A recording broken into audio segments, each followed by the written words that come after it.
What I think is pretty clear from the research that's been done is that the level of conflict between the parents is the greatest indicator of how kids are going to come out of that breakup. But there's still no protection for the child, particularly in rural America, where first of all you're lacking the resources to deal with a family situation in its totality, and secondly where the stigma still persists that we don't seek help for emotional and mental health issues. The Supreme Court requires both parties in a dispute involving children to engage in 4 hours of some kind of training, and currently have a program that requires the person to read about 80 pages of text and then take an exam on that, and then they get a certificate saying they completed the program.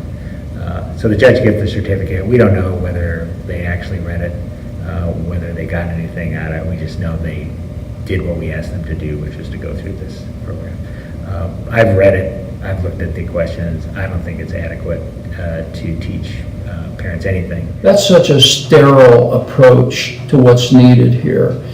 We need these parents in classes with professional people where they can get the kind of sensitive guidance that's needed. The ideal situation would be to have an in-person class where the person could learn how to interact with the other parent in ways that are good for the both of them and also good for the kids and do not expose the kids to conflict, and then have the ability to practice those things that they learn at the class so that they have some idea of how to implement those and do those things with the other parent. And if you can develop a prototype to address this issue with the support of a great university and the people that work there, I think you're on to something that could be replicated all over this country to help this very child who's caught up in these situations. But right now, services just are not provided for them.